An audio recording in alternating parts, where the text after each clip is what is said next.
Before you continue watching, I want to let you know that this video will explain the right mindset in dealing with failure. The important messages are emphasized in the video, and if you watch towards the end, I am confident that you will see an increase in your knowledge on how to deal with failure.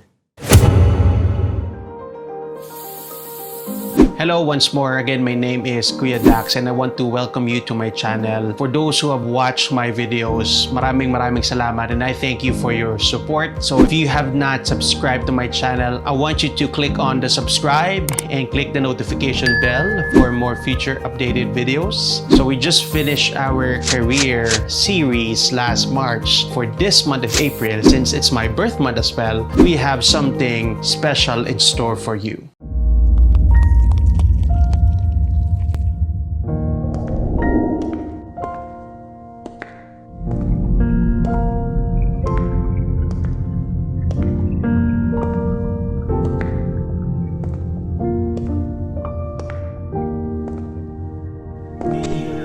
The price of we pay to achieve success.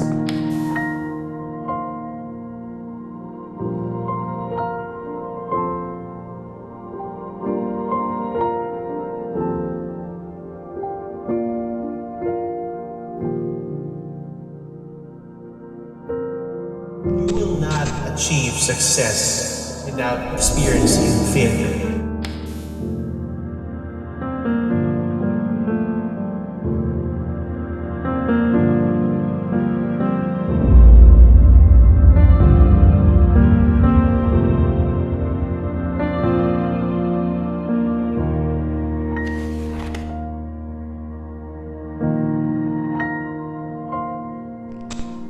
Dadaan ka sa land of failure, you will need to cross that in life for you to achieve success in life.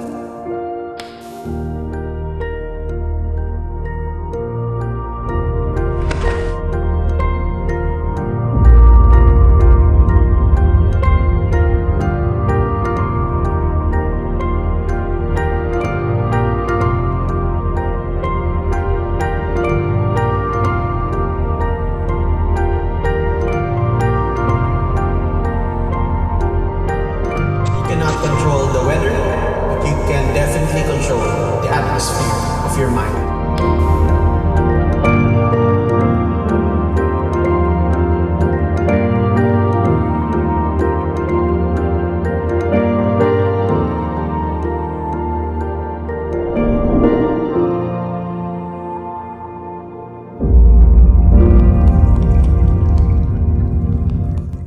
Just before we dive into our new series, I just wanted to answer some questions that was asked from me by some of my supporters, some of those people that are watching me, how I was able to get into this avenue of vlogging, particularly life coaching. So I just wanted to give you a brief background of myself. I wasn't able to give that brief background nung nagsimula ako ng career, no? But I just wanted to say that I was actually working with the BPO industry. I was part of the management team. One of my tasks and responsibilities is that I give feedback and coaching to some of my employees in order for them to improve in their performance. Hindi lang kami nananatili sa work-related topics. Many times, we go beyond that and tackle the issues of life. Sometimes they ask for my advice and they ask for direction. So it got me thinking, if these people are looking for advice, feedback, and guidance pagdating sa buhay nila, I'm pretty much sure na maraming tao ang nangangailangan rin ng guidance. So I will reach a greater audience if I create videos when we talk about topics in life. Because if you think about it, growing up, we were taught skills about academics and skills on your professional career. But in terms of navigating through the challenges of life, dun tayo medyo kulang. And it is my aim and my goal to help you to deal with those challenges.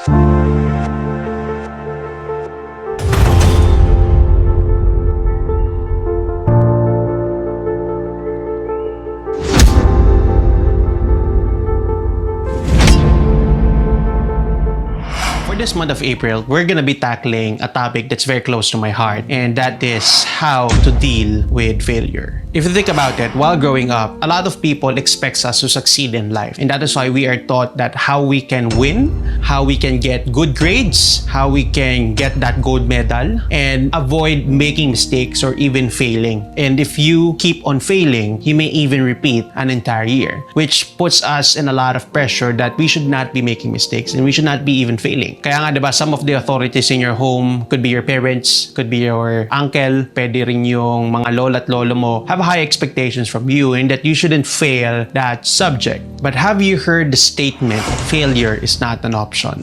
Pero yung ba talaga ang dapat sa buhay? That you can't fail? Is that how it is really gonna be in life? How about you? Have you ever asked yourself about what are your views about failing?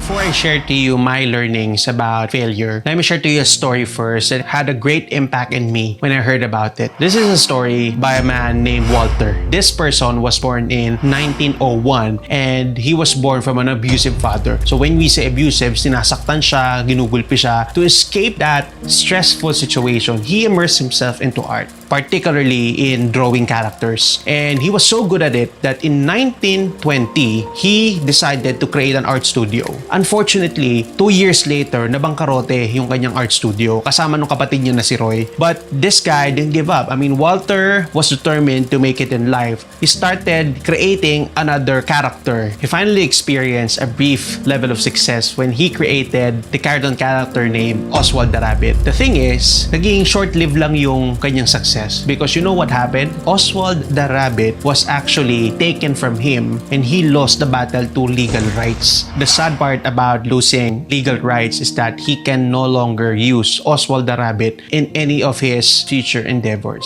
If you were Walter, you started an art studio, you got bankrupt 2 years after, you finally created success with Oswald the Rabbit. Unfortunately, you lost the legal rights to it. Would you have given up? Yung iba sa atin baka sumuko na pagkatapos lang ng ilang failure. But this guy continued to move forward and try to find ways to achieve success. And finally, in the late 1920s, while he is on a train ride going to a certain city, he finally created one of his masterpieces entitled Mickey Mouse. Being able to create Mickey Mouse on his part was a huge progress for Walter. The thing is, he needed funding to get that character going sa kanyang mga vision, no? And what he did was that he spoke to numerous banks and spoke to 300 bankers throughout the time that he was looking for funding, and all of them said no. But finally, after 300 times, someone finally said, yes, I'm going to fund you. And that is now the birth of the Walt Disney Company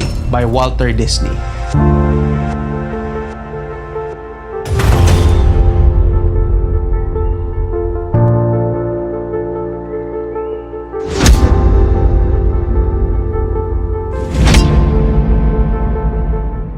Walt Disney's life. Ano ba yung makukuha nating lesson sa buhay ni Walt Disney? That despite of the challenges that he has faced, he was still able to reach great heights on his own company. Let me give you 3 points on how you will better understand failure. Number 1, you have to understand that those who achieve greater success in life versus who do not is found in their response to failure. Now, you have to understand that there is no achievement without going through failure in life. Ang problema kasi natin, hindi natin naintindihan yung value ng failure. If we do not understand the value of failure, we either fear it, we try to avoid it, or we're not prepared when that happens. And if that comes, I mean, we're not able to get the full value of the lessons when we fail on something. Are you blaming others for taking responsibility? Are you expecting never to fail again? Or are you gonna move forward knowing that failure is a critical part of your success journey? Remember, the difference between those who succeed more in life versus who do not is found in their response to failure. That is number 1. The second thing that you have to understand about failure is that you have to have a fresh perspective about failure. New perspective dapat. You have to understand that failure is number 1, unavoidable.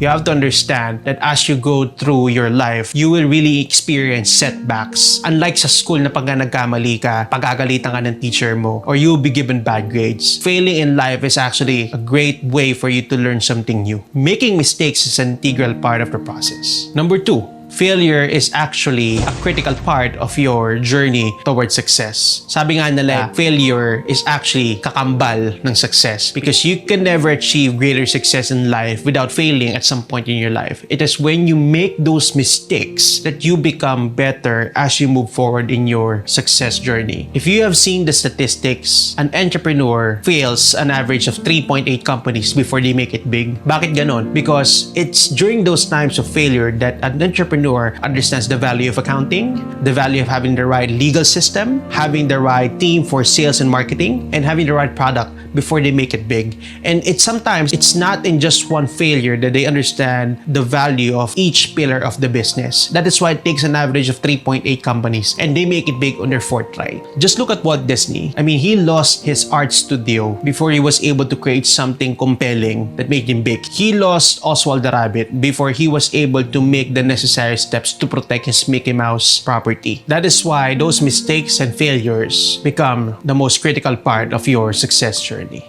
And number 3, failure is not final. It is something that you can change as long as you keep on learning, making adjustments, making the necessary corrections in your journey, and you would be able to find that success eventually. The thing kasi is that a lot of people say when you fail in something, they label you as a failure. You will be the only person that can conclude that you are a failure. But as long as you are striving to improve, make those adjustments and corrections, you will eventually find that success that you're looking for. The third point is that failure is a mental game. You have to understand that it's not what happens to you, but what happens in you that matters most. But the thing is, if you will not have that right perspective and right mindset in both success and failure, it's gonna be a difficult challenge for you when you are dealing with failure. So if you want to achieve, you have to win that battle in your mind. So how do you win? It's by having that positive attitude or positive outlook in life. That when you encounter that next failing moment, instead of you being discouraged, you actually try to look for something that you can learn at that failing moment. Kung matalo ka sa isang match, you have to ask yourself, why did you lose? What could you have done better? If that next project goes under, you can ask yourself, what areas can we improve instead of you just being discouraged and quitting? That's how you can actually deal with that failure mentality. How do you actually respond to it? Remember, while you can't control the weather, you can control the atmosphere of your mind.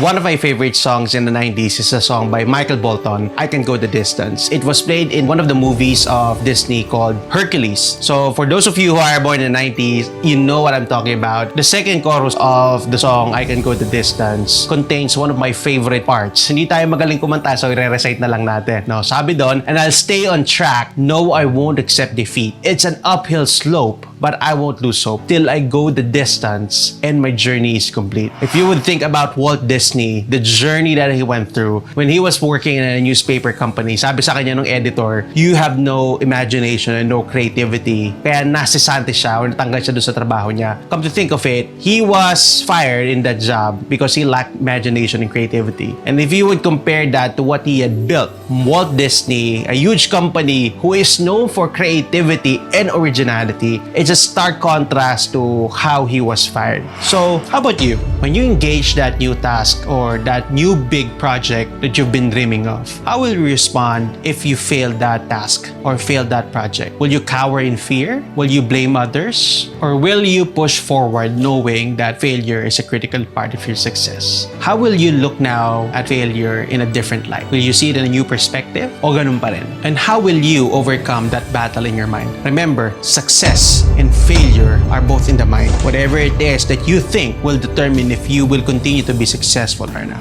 Similar to Walt Disney, will you go the distance and complete the journey?